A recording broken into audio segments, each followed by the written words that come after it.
આગળ નજર છોટાઉદેપુર પર કરીએ। છોટાઉદેપુરમાં અંધશ્રદ્ધાનો એક ચોંકાવનારો કિસ્સો સામે આવ્યો છે, જ્યાં દર્દીના મોત બાદ પરિવારજનો દ્વારા ભુવાને બોલાવવામાં આવ્યો અને અજીબ વિધિ કરવામાં આવી।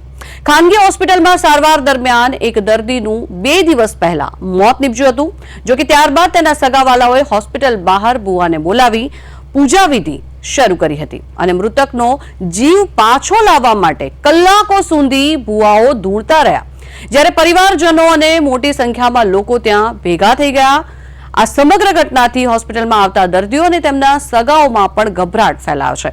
ઘટનાનો વિડીયો સોશિયલ મીડિયા પર વાયરલ થયો છે। જો કે સરકાર દ્વારા અંધશ્રદ્ધાની સામે જાગૃતિ લાવવાના અનેક પ્રયત્નો કરવામાં આવી રહ્યા છે, તેમ છતાં પણ આવી ઘટનાઓ સામે આવતા અનેક સવાલો ઉઠી રહ્યા છે। છોટાઉદેપુરના આ દ્રશ્યો જે અમે આપને બતાવી રહ્યા છીએ, દર્દીનું મોત થયું, પરંતુ ત્યારબાદ પણ તેની આત્માને પાછી લાવવા માટે, તેનો જીવ પાછો લાવવા માટે આ પ્રયત્નો કરાઈ રહ્યા છે।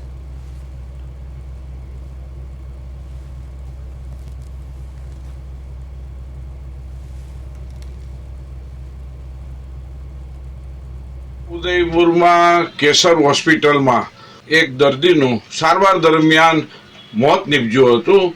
તેના પરિવારે આત્મા લેવા માટે બળવા વિધિ કરવા માટે બોલાવી અને કમ્પાઉન્ડની બહાર વિધિ વિધાન કરે છે। આ બળવા વિધિમાં ધૂણે છે અને આવા ક્રિયાકાંડ કરે છે। વિજ્ઞાન જાથા બહુ સ્પષ્ટપણે માને છે કે ભારતમાં આત્માના નામે અનેક તૂત ચાલે છે, તેમાંનું આ એક હોસ્પિટલ બહારનું બળવા વિધિ એક તૂત જ છે। આવા તૂતથી ભ્રમ ફેલાય છે, ભય ફેલાય છે અને માનસિક હાનિ પહોંચે છે। તો આવા બળવા વિધિ કરનારથી લોકોએ દૂર રહેવું જોઈએ, સાવધાનની અપીલ કરે છે।